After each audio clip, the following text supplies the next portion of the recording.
अच्छा, ये company law में मैनेजमेंट और एडमिनिस्ट्रेशन बोल के जो एक चैप्टर है, ठीक है, उसका ये फर्स्ट क्लास है।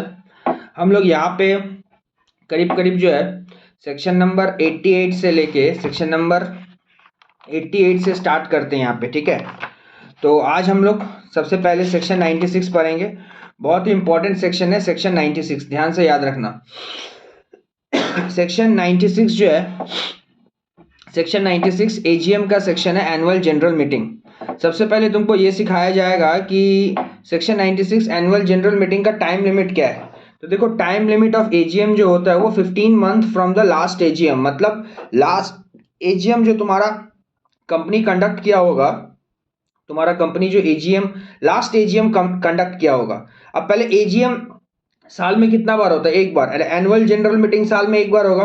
तो तुम्हारा कंपनी जो लास्ट टाइम जो एजीएम कंडक्ट किया होगा ना, वहां से लेके 15 महीना, या तुम्हारा जो फाइनेंशियल ईयर एंड हो रहा वहां से लेके 6 मंथ, ठीक है। दोनों में जो अर्लियर होगा वही तुम्हारा टाइम लिमिट माना जाएगा। समझ में आया? टाइम लिमिट क्या है? 15 month from the last AGM और 6 month from the end of the financial year, दोनों में जो अर्लियर होगा वही लिया जाएगा। देखो, एक एग्जांपल दिए, तुमको एजीएम निकालना है, ड्यू डेट फाइनेंशियल ईयर 19-20 का है, लास्ट एजीएम 1/5/19 को हुआ है। देखो, 1/5/19 को अगर होता है तो वहां से तुम 15 मंथ ऐड करो।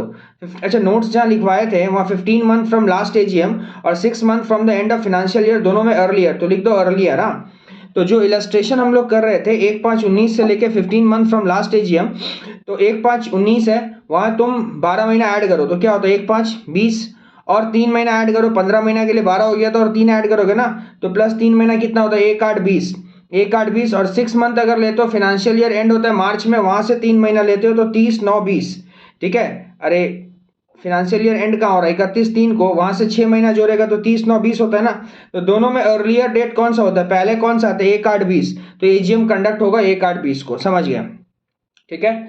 अब मान लीजिए अगर मेरा कंपनी है, कंपनी में apply to ROC, company ROC को अप्लाई किया, मेरे को ड्यू डेट में एक्सटेंशन चाहिए, मेरे को ड्यू डेट में एक्सटेंशन चाहिए एजीएम का, other than first AGM. Other than first AGM का मतलब ये होता है, तुम्हारा कंपनी अगर फर्स्ट टाइम एजीएम कंडक्ट कर रहा है, अरे नया नया कंपनी इनकॉर्पोरेट हुआ तो फर्स्ट टाइम एजीएम कंडक्ट करेगा, तो इसको कोई भी एक्सटेंशन नहीं मिलता है। अगर तुम जो एजीएम कंडक्ट कर रहा है, तुम्हारा एजीएम का जो ड्यू डेट है, तुम चाहता है कि हम इस डेट को हम एजीएम नहीं कर सकते, हम इस डेट को एजीएम नहीं कर सकते। क्यों नहीं कर सकते? कोई दिक्कत है, मेरा कोई दिक्कत है, हम इस डेट को एजीएम नहीं कर सकते, मेरे को कुछ और टाइम चाहिए, तो क्या मैं एक्सटेंशन ले सकता हूं? आंसर है हाँ, एक्सटेंशन ले सकते हैं, कोई दिक्कत नहीं है। लेकिन जो फर्स्ट टाइम एजीएम कंडक्ट कर रहा है उसको ये एक्सटेंशन नहीं मिलेगा।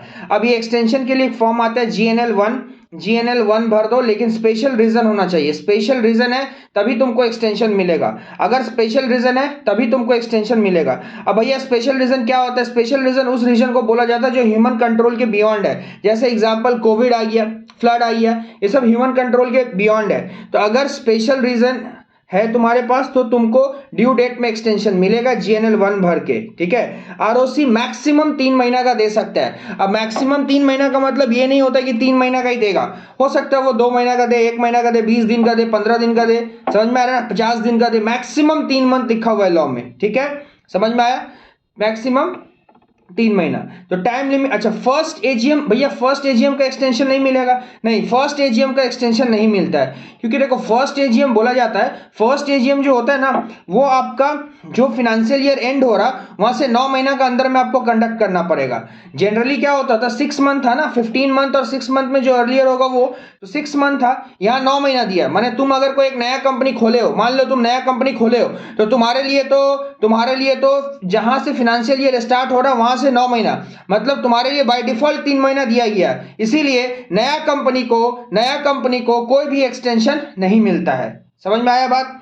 देख, बोला है if company got incorporated on 1 November 20, then its financial year will end on 31 March 21। हाँ ऑफ कोर्स, तो फर्स्ट एजीएम का ड्यू डेट क्या होगा? देखो फर्स्ट एजीएम है, नया कंपनी है, 31 मार्च को खत्म होता है, तो वहां से 9 महीना माने 31/12/21 को होगा, ठीक है। If first AGM held within the above time, then no need to conduct any AGM in the year of incorporation. अगर 9 महीना के अंदर कर लिया तो फिर उसको और कोई एजीएम करने का जरूरत, इनकॉर्पोरेशन के साल जरूरी नहीं है, फाइनेंशियल ईयर के बाद कर लिया, ठीक है। फिर है day time place of AGM, कब होगा, बोला any day except national holiday, हर दिन तुम एजीएम कंडक्ट कर सकता है एक्सेप्ट नेशनल हॉलीडे, ठीक है। अच्छा पब्लिक हॉलीडे को कर सकते हैं क्या, सुनो आंसर क्या है, संडे को एजीएम हो सकता है, बोला हाँ हो सकता है संडे को एजीएम, ठीक है संडे को एजीएम हो सकता है, लेकिन बिजनेस आवर होना चाहिए 9 बजे से लेके 6 बजे तक, संडे को हो सकता है टाइम बिजनेस आवर 9 से 6, नेशनल हॉलीडे के दिन एजीएम नहीं होगा। अब नेशनल हॉलीडे किसको बोलता है, नेशनल हॉलीडे का मतलब 26 जनवरी, 15 अगस्त, 2 अक्टूबर, नेशनल हॉलीडे के दिन एजीएम नहीं होता है। तो एजीएम कब होगा, any day except national holiday, हर दिन होगा एक्सेप्ट नेशनल। पब्लिक हॉलीडे, देखो पब्लिक हॉलीडे में संडे भी आता है, नेशनल हॉलीडे भी आता है। पब्लिक हॉलीडे में तो अगर तुम ये बोलते हो नहीं पब्लिक हॉलीडे के दिन एजीएम नहीं होगा, तो गलत बोल रहे हो, क्योंकि पब्लिक हॉलीडे में संडे भी आता है और संडे को एजीएम हो सकता है बिजनेस आवर के केस में, ठीक है। नेशनल हॉलीडे को नहीं होगा, ठीक है। ये था तुम्हारा डे। अब प्लेस कहां होगा, registered office with the same city town and village in which registered office is situated, तुम्हारा कंपनी का रजिस्टर्ड ऑफिस जहां पे सिचुएट करता है वहीं पे तुमको एजीएम करना पड़ेगा, ठीक है। समझ में आया बात क्या बोले, ठीक है। अच्छा अब एग्जेम्पशन दिया गया 3 तरह का कंपनी को, क्या कौन सा 3 तरह का company, unlisted company, section 8 company और गवर्नमेंट कंपनी। अब अनलिस्टेड कंपनी को क्या एग्जेम्पशन दिया गया, देखो अनलिस्टेड कंपनी को ये एग्जेम्पशन दिया गया है, can conduct its AGM any place in India after written consent of 100% of member. Unlisted company का मतलब समझ में, जिसका शेयर्स रजिस्टर्ड नहीं है सेबी में, वो कहीं भी कर सकता है। अगर 100% मेंबर अपना कंसेंट लिख के दे देगा ना, तो कहीं भी वो लोग एजीएम कंडक्ट कर सकता है। अगर 100% मेंबर अपना कंसेंट लिख के दे देगा ना, मान ले हम एक प्राइवेट लिमिटेड कंपनी खोल के रखे, उसमें 20 तो मेंबर है, मेरा 20 मेंबर अगर बोल दे कि इस अब जो एजीएम है वो बिहार में होगा, तो बिहार में ही होगा, भले उसका रजिस्टर्ड ऑफिस कोलकाता में सिचुएटेड है। समझ में? Section 8 company can conduct its AGM on any day, कभी भी कर सकता है, कभी भी कर सकता है, किसी वक्त कर सकता है, रात को 12 बजे भी कर सकता है। प्लेस एनी मेंबर पे, मेंबर लोग जहां सोचेगा वहां होगा। यहां तक कि एनी डे बोला है तो तेरे को एग्जाम में फंसाएगा, बोलेगा बताओ तो 15 अगस्त को सेक्शन 8 कंपनी एजीएम कंडक्ट कर सकता है, बोला हाँ कर सकते हैं, एनी डे बोला ना। Section 8 company can conduct AGM any day. Government company कहीं भी कर सकते हैं एजीएम एट एनी प्लेस जहां पे गवर्नमेंट डिसाइड करेगा, ठीक है। ये सेक्शन 96 का पूरा कहानी था।